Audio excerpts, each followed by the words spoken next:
Alors bonjour, aujourd'hui on va s'intéresser au théorème des résidus et on va donner un petit peu quelques intuitions pour montrer que le théorème des résidus, si on l'a avec un seul résidu, on peut l'avoir avec plusieurs résidus.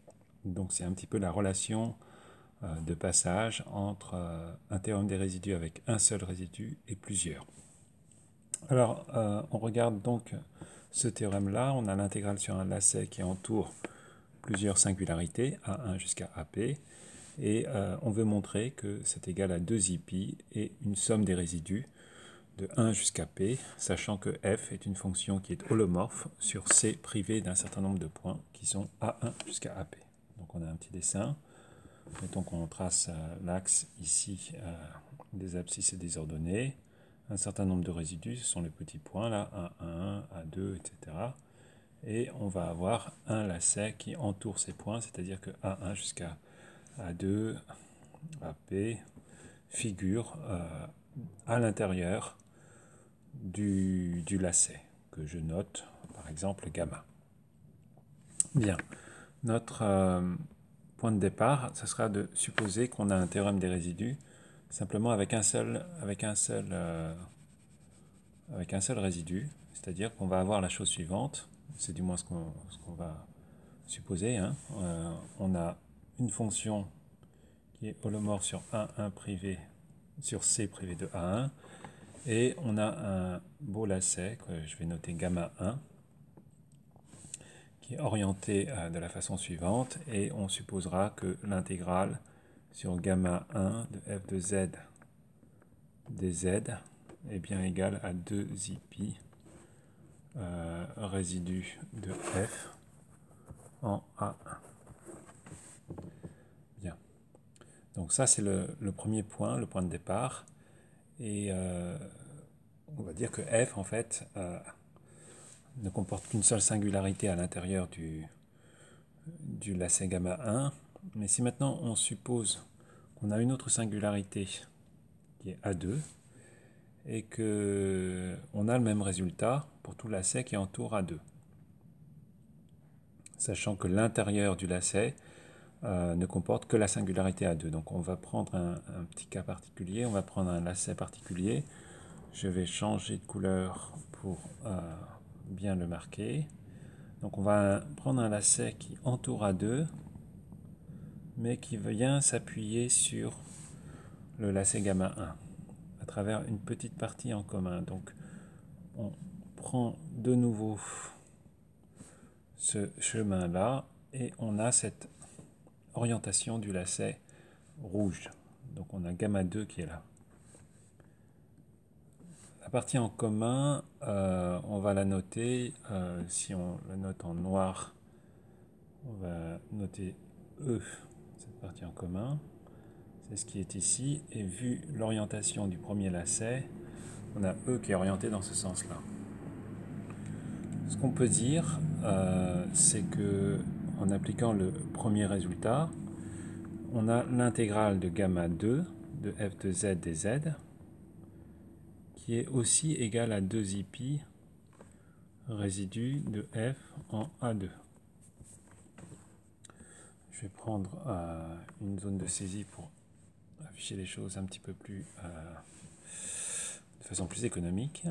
Et si on regarde l'intégrale sur gamma 1, f de z dz, eh bien on a l'intégrale sur gamma 1 plus f de z dz. Je n'ai pas dit encore ce que c'est que l'intégrale sur gamma 1 plus, mais je vais bientôt le définir. Plus l'intégrale de f de z dz sur E. Donc E ronde, on l'a déjà défini. Et gamma 1 plus, je vais utiliser la couleur verte pour qu'on voit bien quel est le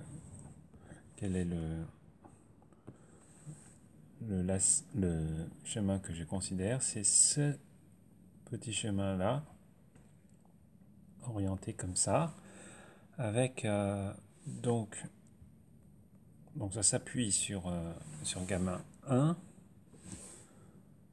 mais par contre, on a gamma 1 qui est la réunion de gamma 1 plus et E. D'accord? Reprenons une zone de saisie et je vais faire la même chose pour gamma 2 en faisant apparaître donc un certain gamma 2 plus. De nouveau, prenons le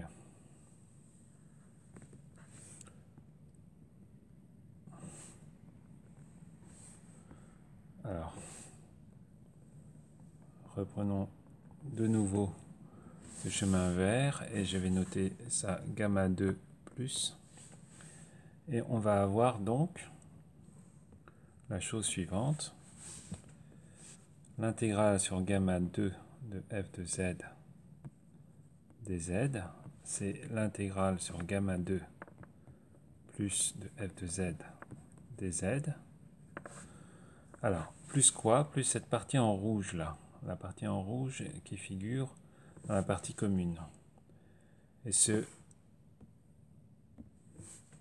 f, on va dire, ronde, utilise exactement le même chemin orienté que E ronde, sauf qu'il est orienté dans l'autre sens. Donc, c'est exactement, l'intégrale sur f ronde, c'est exactement moins l'intégrale sur E ronde de f de z dz. Bien, alors du coup, la première quantité qu'on peut noter à 1 et la deuxième quantité qu'on peut noter à 2, considérant les expressions que nous avons écrites ici, on peut dire que A1 plus A2 est égal, alors quand je somme, on va avoir cette quantité-là qui va s'éliminer avec cette quantité-là, à cause du signe moins. D'accord? Donc du coup, A1 plus A2, c'est simplement l'intégrale sur gamma 1 plus et gamma 2 plus de f de z dz. Reprenons le dessin. Gamma 1 plus, il est exactement là. Gamma 2 plus, il est exactement là. Et donc l'intégrale sur les deux va devenir une intégrale sur un lacet, qui est le lacet vert, qui contient les deux singularités A1 et A2. Donc l'intégrale sur ce lacet-là, puisque c'est égal à la somme de A1 et de A2, et qu'on a les expressions suivantes de 1 et de A2, est bien égal à 2i la somme des deux résidus, donc le résidu de f en A1 plus le résidu de f en A2. Voilà, et de proche en proche, on va ainsi construire un lacet qui va entourer toutes les singularités de A1 et jusqu'à AP et obtenir finalement une formule des résidus qui va être celle qu'on avait voulu montrer au départ, c'est-à-dire cette formule-là, où A1 jusqu'à AP sont les singularités de F qui sont à l'intérieur du lacet gamma. Voilà, merci de votre attention.